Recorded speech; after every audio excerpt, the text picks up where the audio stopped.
Hello student, welcome to today's class. So today in this class we are going to discuss about input function in Python. तो अब ये input function किस काम आता है Python में, तो आज इसको डिटेल में स्टडी करेंगे हम।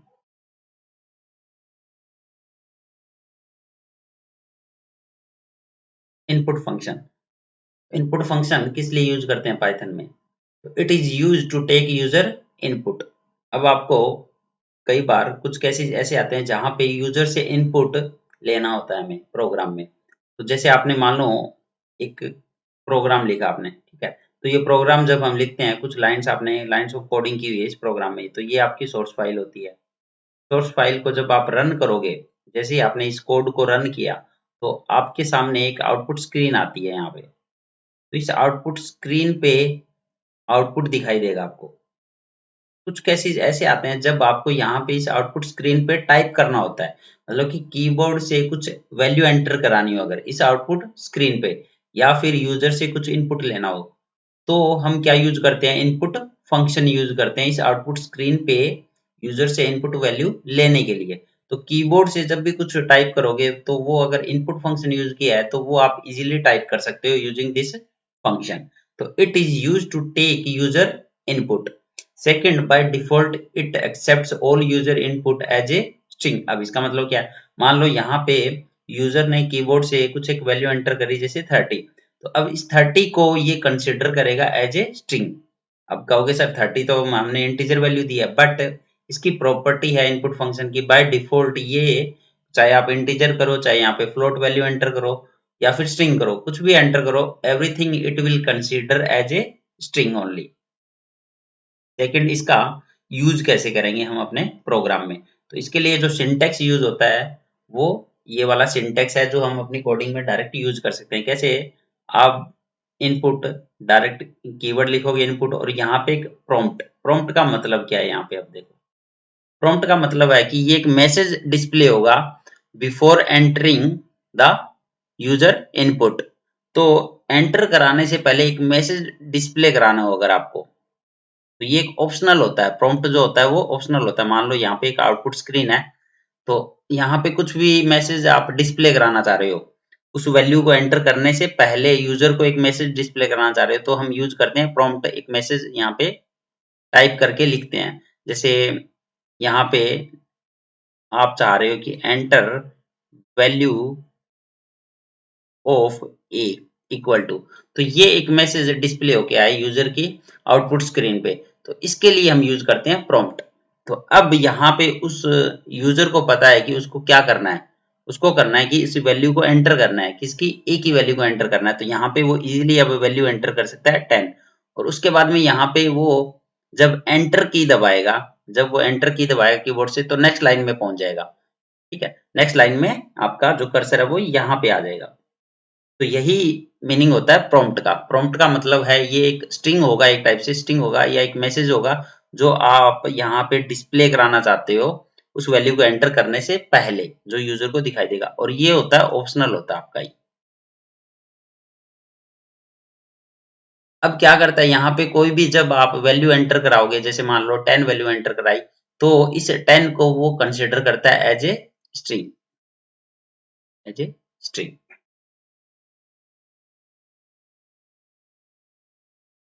अब आपके सामने एक छोटा सा प्रोग्राम है, तो इसका मीनिंग समझते हैं, इस प्रोग्राम में क्या आउटपुट आएगा। तो सबसे पहले एक नेम नाम का वेरिएबल लिया, ये तो वेरिएबल आपका। इनपुट फंक्शन यूज कर रहे हैं, यहाँ पे एक प्रॉम्प्ट, ये आपने एक मैसेज डिस्प्ले कराना चाह रहे हो आप आउटपुट स्क्रीन पे, तो एंटर यूर नेम, तो ये स्ट्रिंग है तो डबल कोट्स में लिखा हुआ है। तो अब ये क्या करेगा, इनपुट फंक्शन एक तो ये आउटपुट स्क्रीन पे ये मैसेज डिस्प्ले कर देगा एज इट इज। तो आउटपुट स्क्रीन पे लिखा हुआ आ जाएगा एंटर यूर नेम। साथ में उसके बाद में मैसेज डिस्प्ले करने के बाद में जब इस प्रोग्राम को रन करोगे, मान लो आपने इस प्रोग्राम को रन किया और आउटपुट स्क्रीन पे जैसे ही रन करोगे, तो रन करने के बाद आउटपुट स्क्रीन आई, तो एंटर यूर नेम, सबसे पहले ये मैसेज ही प्रॉम्प्ट करेगा। उसके बाद यूजर क्या करेगा, अब यहाँ पे कीबोर्ड से कुछ वैल्यू एंटर करेगा, जैसे मान लो यहाँ पे वैल्यू एंटर की उसने, नेम पूछ रहा है तो नेम डाला यहाँ पे मोहन। नेक्स्ट जैसे ही एंटर दबाएगा नेक्स्ट लाइन में कर्सर यहाँ पे मूव कर जाएगा और नेक्स्ट लाइन में जैसे ही पहुंचा तो वहां पे age equal to input enter your age, तो यहाँ पे नेक्स्ट मैसेज क्या डिस्प्ले होके आएगा, एंटर यूर एज। अब ये नेक्स्ट मैसेज डिस्प्ले होके आ रहा है, तो अब यूजर को समझ आ जाएगा कि उसको करना क्या है, उसको उसकी एज एंटर करनी है यहाँ पे, तो वो अपनी एज यहाँ पे एंटर कर देगा, मान लो 30 एंटर की। अब जैसे एंटर की दबाएगा नेक्स्ट लाइन में कर्सर मूव कर जाएगा। नेक्स्ट लाइन में क्या आया यहाँ पे, प्रिंट नेम कोमा एज। अब ये दोनों की वैल्यू को प्रिंट कर रहा है और कुछ नहीं है, ये आउटपुट फंक्शन होता है जैसा कि हमने लास्ट क्लास में पढ़ा था। तो नेम कोमा एज, यहाँ पे नेम में जो भी वैल्यू स्टोर हुई है, तो नेम के अंदर मोहन स्टोर हुआ है, तो मोहन को क्या कर देगा, प्रिंट कर देगा एज इट इज मोहन। और कोमा का मतलब होता है व्हाइट स्पेस, तो व्हाइट स्पेस देने के बाद में एज प्रिंट करेगा। एज क्या आपकी 30, एज के अंदर क्या स्टोर हुआ है 30, तो एज नाम का वेरिएबल है, जो भी वैल्यू यहाँ पे एंटर करोगे एंटर यूर एज, वो स्टोर होगी आपकी एज नाम के वेरिएबल में मोहन 30। अब नेक्स्ट लाइन में देखो क्या कर रहा है, प्रिंट टाइप ऑफ नेम। ठीक है, तो ये टाइप एक फंक्शन यूज होता है जो हमने फर्स्ट क्लास में पढ़ा था कि टाइप किस लिए यूज करते हैं। टाइप हम यूज करते हैं पर्टिकुलर किसी भी डाटा टाइप, किसी भी वेरिएबल के डाटा टाइप को फाइंड आउट करने के लिए। तो मान लो यहाँ पे नेम का डाटा टाइप फाइंड आउट करना है, तो नेम का डाटा टाइप आपके सामने आ जाएगा। अब यहाँ पे क्या प्रिंट होके आएगा, क्लास। अब नेम, नेम क्या है, क्योंकि यहाँ पे इनपुट फंक्शन है तो ये बाय डिफॉल्ट क्या मानता है, सब इनपुट को एज ए स्ट्रिंग ही कंसिडर करता है, तो यहाँ पे लिखा आ जाएगा str। नेक्स्ट लाइन में फिर से प्रिंट टाइप एज, तो एज का डाटा टाइप क्या है वो ये प्रिंट कर देगा। तो नेक्स्ट वाले में भी क्या आएगा, क्लास str।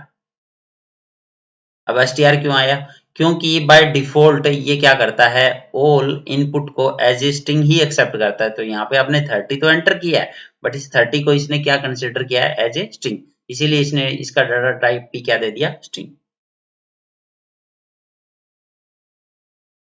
तो अब आपके सामने ये आउटपुट है इसी प्रोग्राम का जो मैंने अभी आपको रन करके दिखाया। तो enter your name Mohan, enter your age जैसे 30 किया तो ये आउटपुट क्या दे देगा, मोहन और व्हाइट स्पेस 30। और इन दोनों का डाटा टाइप क्या है, क्लास str, और दूसरे का भी क्लास str, मतलब कि दोनों ही स्ट्रिंग टाइप के डाटा टाइप है, क्योंकि इनपुट क्या करता है बाय डिफॉल्ट स्ट्रिंग ही एक्सेप्ट करता है। नेक्स्ट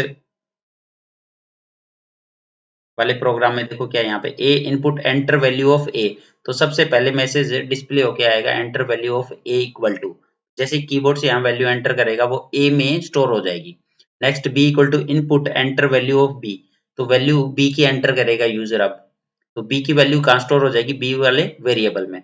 अब नेक्स्ट वाली लाइन में क्या कर रहा है, सम कर रहा है equal to a plus b, तो ए और बी की वैल्यू को जोड़ देगा, ये ए और बी को जोड़ के कहाँ स्टोर कर देगा, सम नाम के वेरिएबल में। उसके बाद प्रिंट करेगा सम, और यहाँ पे ये डबल कोट्स लगाया हुआ हमने, तो ये तो as it is message display हो जाएगा, क्योंकि डबल कोट्स के अंदर जो स्ट्रिंग लिखा जाता है वो एज इट इज प्रिंट कर देता है, कोमा सम। अब सम के अंदर जो वैल्यू स्टोर हुई है वो यहाँ पे डिस्प्ले कर देगा आउटपुट स्क्रीन पे। नेक्स्ट लाइन में क्या कर रहा है, प्रिंट टाइप ऑफ ए, अब ए का डाटा टाइप प्रिंट करेगा ये। नेक्स्ट वाली लाइन में प्रिंट टाइप ऑफ बी, ये बी का डाटा टाइप प्रिंट करेगा। तो इसका आउटपुट देखते हैं क्या आएगा। इसका आउटपुट आपके सामने दिखाई दे रहा है। अब एंटर वैल्यू ऑफ ए, तो जैसे मान लो 20 उसने एंटर की, फिर नेक्स्ट लाइन में एंटर वैल्यू ऑफ बी उसने 52 एंटर किया। अब सम किया उसने, सम में ए प्लस बी किया तो 22052 लिखा आया। तो इसका मतलब इसने क्या कंसिडर किया, 20 और 52 को। तो 20 को जैसा कि अभी मैंने बताया कि बाय डिफॉल्ट ये क्या लेता है, स्ट्रिंग लेता है, तो इसने 20 को भी स्ट्रिंग ही कंसिडर किया है। ऐसे ही बी की वैल्यू जो हमने एंटर की थी 52, इसको भी बाय डिफॉल्ट क्या कंसिडर किया, एज ए स्ट्रिंग। और जब स्ट्रिंग के अंदर हम प्लस ऑपरेटर जब यूज करते हैं तो ये होता है स्ट्रिंग कंकेटिनेशन। तो जिसके अंदर क्या करता है कि 20 के बाद जस्ट बाद 52 ऐड कर दिया, मतलब कि 20 के जस्ट बाद लिख देगा 5 और 2, इसीलिए इसका जो आउटपुट आया वो क्या आया, 2052 आया। ये स्ट्रिंग कंकेटिनेशन कर दिया इसने, जो हमने लास्ट क्लास में पढ़ा था। अब देखो नेक्स्ट वाली लाइन में क्या कर रहा है, प्रिंट टाइप ऑफ ए, तो ए का डाटा टाइप प्रिंट कर क्या कर रहा है, स्ट्रिंग, क्योंकि ये स्ट्रिंग ही कंसिडर करता है बाय डिफॉल्ट। तो 20 को स्ट्रिंग में कंसिडर कर रहा है, ऐसी नेक्स्ट वाली लाइन में 52 को भी क्या कंसिडर कर रहा है, स्ट्रिंग ही कंसिडर करेगा। तो इनपुट फंक्शन बाय डिफॉल्ट जो भी रिटर्न करता है वैल्यू, हमें क्या करता है वो स्ट्रिंग ही रिटर्न करेगा always.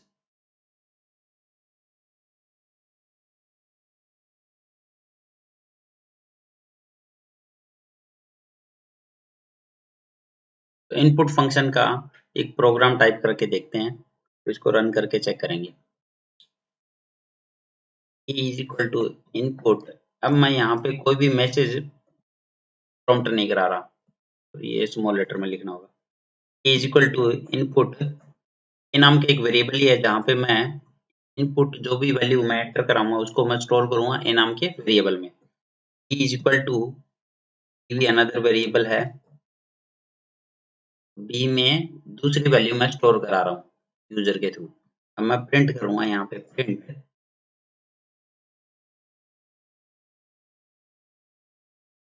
Value of a is equal to a and print value of b is equal to b. इस कोड को अब रन करके देखते हैं।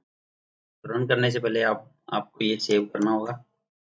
डेमो नाम की फाइल से हम डेमो नाम की इसको सेव करेंगे। पहले से प्रोग्राम था, इसको हमने क्या कर लिया, रिप्लेस कर दिया। अब इसको रन करके चेक करते हैं, रन करते हैं इसको। तो अब आपके सामने कुछ भी मैसेज डिस्प्ले में नहीं आ रहा है, कुछ भी मैसेज आपको प्रॉम्प्ट नहीं किया इसने, क्योंकि आपने इनपुट फंक्शन में कोई भी मैसेज आपने प्रॉम्प्ट या कोई भी स्ट्रिंग लिया ही नहीं था जो कि आप यहाँ पे डिस्प्ले कराना चाह रहे थे। बट अब भी ये इनपुट तो लेगा अभी भी, ठीक है, बट मैसेज नहीं आया। तो यहाँ पे मैं कोई एक वैल्यू एंटर करता हूँ, जैसे 30। अब एंटर किया, अब नेक्स्ट वाली वैल्यू भी आपको ई के लिए वैल्यू इनपुट देनी होगी यहाँ पे। तो जैसे मैंने 50 लिया, अब एंटर दबाऊंगा, तो अब value of a is equal to 30 और value of b is equal to 50। तो यहाँ पे इनपुट फंक्शन यूज किया विदाउट प्रॉम्प्ट मैसेज, तो बिना प्रॉम्प्ट के भी इनपुट लेगा ये, ठीक है। तो ये जो प्रॉम्प्ट होता है वो ऑप्शनल होता है यहाँ पे।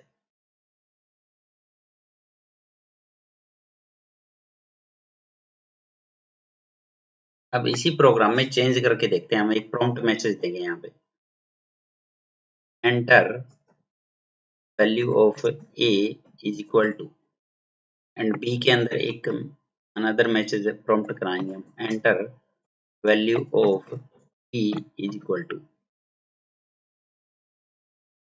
अब मैं यहाँ पे सम नाम का एक अनदर वेरिएबल ले रहा हूँ जिसमें मैं इन दोनों की वैल्यू को ऐड करूंगा, ए प्लस बी। यहाँ नेक्स्ट वाली लाइन में अब इन दोनों का सम मैं प्रिंट कराना चाह रहा हूँ, सम इक्वल टू, तो एक मैसेज आएगा, ठीक है, कॉमा लगा के अब सम वाली वैल्यू को रिट्रीव करूंगा आउटपुट स्क्रीन पे। इनका डाटा टाइप भी अगर प्रिंट कराना चाह रहे हो आप तो टाइप फंक्शन यूज करो, तो यहाँ पे टाइप ऑफ ए, ऐसे ही नेक्स्ट वाली डाटा टाइप के लिए टाइप ऑफ बी, तो टाइप ऑफ बी। अब इस प्रोग्राम को मैं रन करा के चेक करता हूँ आउटपुट क्या आता है। तो अब देखोगे यहाँ पे एक मैसेज प्रॉम्प्ट हुआ है, क्योंकि आपने इनपुट फंक्शन में एक मैसेज यहाँ पे प्रॉम्प्ट किया था, एक स्ट्रिंग दिया है यहाँ पे, एंटर वैल्यू ऑफ ए। तो अब यहाँ पे एंटर करो वैल्यू, जैसे मैंने एंटर की 30, enter value of b, next message क्या प्रॉम्प्ट हुआ, एंटर वैल्यू ऑफ बी, यहाँ पे मैंने 50। अब मैं एंटर दबाता हूँ यहाँ पे, अब आपके सामने दिखाई दे रहा होगा सम इक्वल टू 30 के बाद में 50, मतलब 30 के बाद में 50 ऐड हो गया। तो यही होता है स्ट्रिंग कंकेटिनेशन, क्योंकि जैसा कि मैंने अभी बताया था, इन दोनों को इनपुट फंक्शन बाय डिफॉल्ट क्या लेता है, स्ट्रिंग लेता है। तो कुछ भी वैल्यू दोगे उसको स्ट्रिंग ही एक्सेप्ट करेगा, एज ए स्ट्रिंग ही मानेगा। तो स्ट्रिंग में जब दो वैल्यू दी जाती है और उन दोनों के बीच में जब प्लस लगाते हैं तो वो क्या करता है, यहाँ पे स्ट्रिंग कंकेटिनेशन करता है। नेक्स्ट टाइप ऑफ ए, यहाँ पे आपके सामने दिखाई दे रहा है कि ये स्ट्रिंग है। ऐसी टाइप ऑफ बी, बी क्या है, इसका डाटा टाइप बी क्या है, स्ट्रिंग है।